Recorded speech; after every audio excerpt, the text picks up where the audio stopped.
fellow travelers. Welcome back to another episode of Travel Tips with Jailyn. Me, your host, Jailyn Gales. Here, I share my personal experiences and I answer all your travel questions, okay? Today, we have a highly requested question. A lot of you guys have been asking about it, and I think it's a pretty important one. So let's go ahead and hop right in. Today's question is, what should you do the night before you travel? Go ahead and grab some paper and a pen and let's get going. Let's get it. That's right, guys. Get a good night's sleep. You don't want to be the person that's in there grumpy and angry and cursing people out at the check-in line. That should not be you. So make sure you get a good night's rest. Especially if you have an early flight.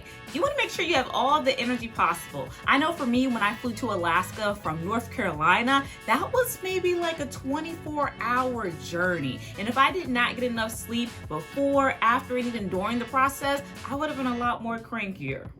Now, for this next tip, you want all of your documents printed, organized, and ready to go. Having a printout of all your documents is very important. From your flight pass to your hotel reservation, all of these documents are very important because you may not always have access to internet, or you may not always have access to the documents on your phone themselves. Something can happen and you can lose them. So having a printout version and a nice little photo that you keep really neat is very crucial. And it can honestly be a game changer. Personally, I always keep a copy of my passport in every single bag. Every single travel bag that I have with me has a copy of my passport just in case. Hey Siri, set an alarm for 7:35 a.m.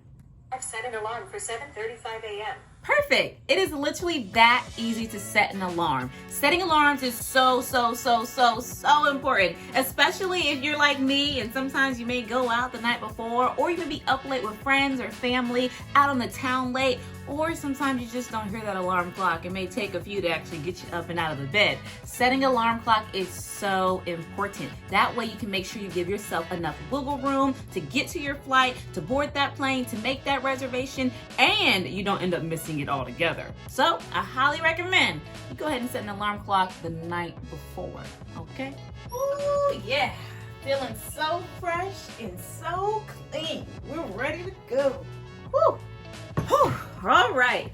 Make sure you take a shower before you go to sleep, and you have to wake up so early in the morning. Unless you have to board your flight a little later in the day, maybe around noon or 2, 3, 4, 5 p.m., you need to take a shower beforehand. Maybe even brush your teeth and wash your face before you go to sleep, especially if you have a flight that leaves at 4, 3, 2 a.m. in the morning. You want to get all of these things out of the way so that you're feeling refreshed and ready to go by the time you get on that plane.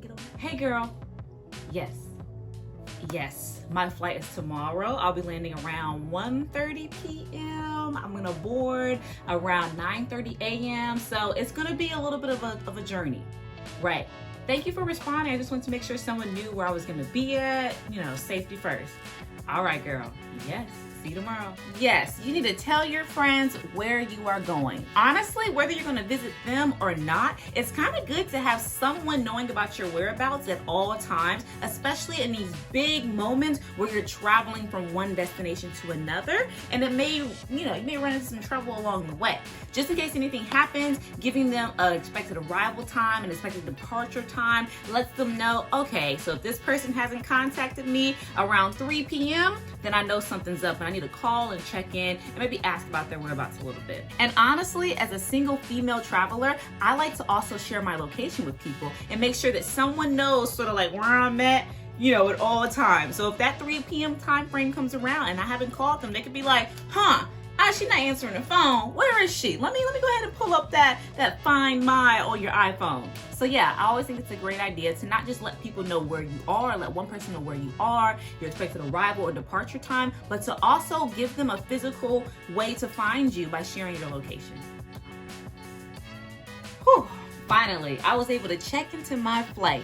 That's right, y'all. Checking into your flight the night before is so important. This is the final tip, but it's also a very important tip because if you don't do that, you could potentially lose your flight on the plane. And we don't want that. If you're traveling from where it is, New York to Texas, or from Connecticut to, California, wherever you're going, sometimes you may not be able to get there if you haven't checked in the night before. Also, it can add some time onto your travel journey if you haven't done that, because now you have to go outside and check in at the actual desk stand before you can go through TSA. So I highly recommend that you check in the night before. That way your process is just a lot easier, more straightforward. If you have an early morning flight, you do not want to be dealing with people that early in the morning. So get it done already. Have it done. Have it Benita Brown, and go ahead and get on that plane with no hassle free. So, to recap, make sure the night before you set alarms, you do your hygiene routine, you have all your documents ready to go. Go to bed early, inform a friend, and check into your flight. Please check into your flight. I hope you guys enjoyed these tips. I hope that this was very informative and you have your travel questions answered. You know exactly what to do the night before. And if you have any more questions, please put them down in the comment section down below. I am more than happy to answer them for you. And don't forget to share this video, whether it's with your traveling buddy or someone that you look forward to traveling with, or someone who you think can benefit from having this knowledge. Share this video. All right, guys, see y'all in the next one. My name is Jailyn, and this was fun. I got a flight to catch.